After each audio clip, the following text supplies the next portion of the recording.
वेदव्यास के जन्म स्थान के शिलान्यास कार्यक्रम में मंच पर विराजमान हमारे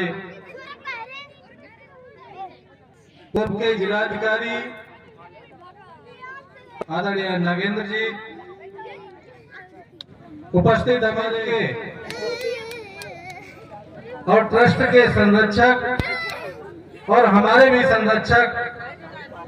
आदरणीय रामहित निषाद जी, मंच पर हमारे विराजमान हमारे इस संत सनातन संस्कृति को आगे बढ़ाते हुए हमारे मार्गदर्शक परम आदरणीय सम्मानित गण, बांदा जनपद से आए हुए विभिन्न कोणों से हमारे वरिष्ठ लवलेश जी, जगराम सिंह जी भी उपस्थित हैं। इस कार्यक्रम को हमारे इस लसड़ा, बसदरी और अदरी गांव के मातृशक्ति और यहाँ के निवासियों ने जिस तरह से पूरी तन्मयता के साथ में इस अद्वितीय पल को अपने साथ संजोने के लिए इकट्ठा हुए हैं, निश्चित रूप से कृष्ण द्वैपायन में जो इसकी जन्मस्थली की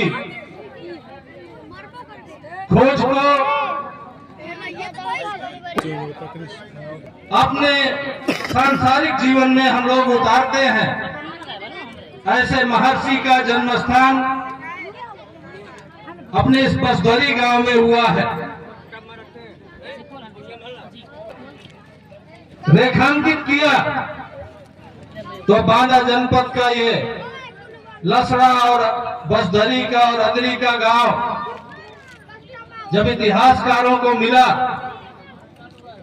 तो निश्चित रूप से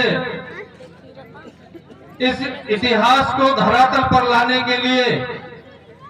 जो निरंतर 25 से 30 साल की हमारे इस ट्रस्ट की समिति के सदस्यों ने लगातार बैठ के करके मेहनत करके और यहाँ के बारे में जो संकलन उसको आज धरातल पर उतारा है। और जब वो पुस्तिका छपी थी मौजूद है, इतिहासकारों ने भी वर्णन किया है कि इस पिछड़े परिक्षेत्र में इस अद्वितीय विरासत को हम लोग संजो नहीं पाए हैं या उनकी जन्मस्थली का विकास नहीं कर पाए हैं। आज वो समय हम लोगों को उस समय के जो वर्तमान के हमारे जिलाधिकारी हैं, इन्होंने इस कार्य को गति दिया और जो हमने पत्राचार किया था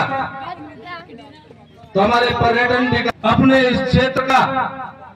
और इस इतिहास का विकास करने के लिए वेदव्यास जी के धरातल में आज शिलान्यास के रूप में आपके बीच में सभी लोग उपस्थित हुए हैं। अपनी सांस्कृतिक विरासत के विकास के साथ में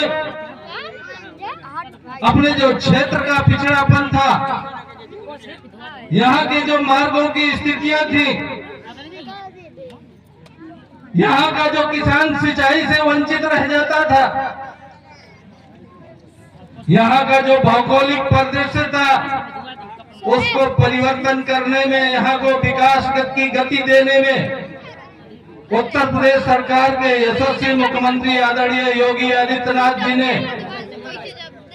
जो अपना वचन दिया था कि हम मुनीर बदलेंगे, वहां की तकदीर बदलेंगे और यहाँ पर जो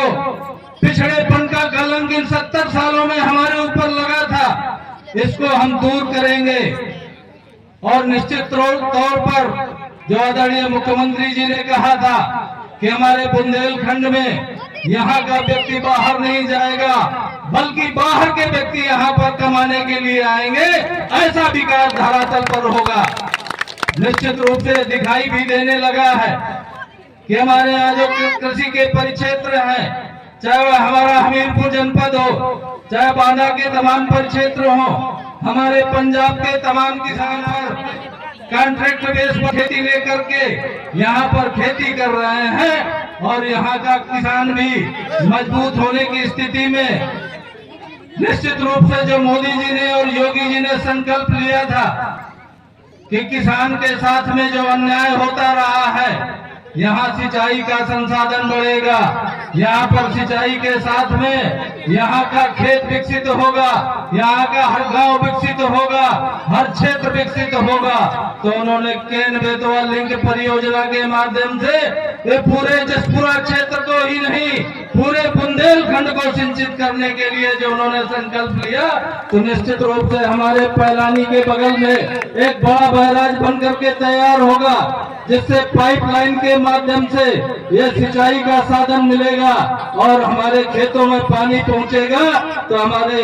गांव का किसान खुशहाल होगा, हमारा गांव विकसित होगा, हमारा क्षेत्र विकसित होगा, हमारा बुंदेलखंड विकसित होगा और भारतवर्ष विकसित राष्ट्र होगा। निश्चित रूप से आज जो आप लोगों ने इस बड़ी धैर्यता के साथ में पूरे कार्यक्रम में साहित्यकारों सहित विद्वानों को सुना है, आज अपने अद्वितीय विद्वान और महाकाव्य के रचयिता और पूरे विश्व की धरोहर वेद व्यास जी के जन्मस्थली के शिलान्यास के अवसर पर आए सभी लोगों का मैं हृदय से वंदन अभिनंदन करते हुए अपनी बात को विराम करता हूँ। बहुत बहुत धन्यवाद। जय हिंद, जय भारत। कुछ घोषणाओं के लिए क्योंकि बहुत घटनाएं हुई।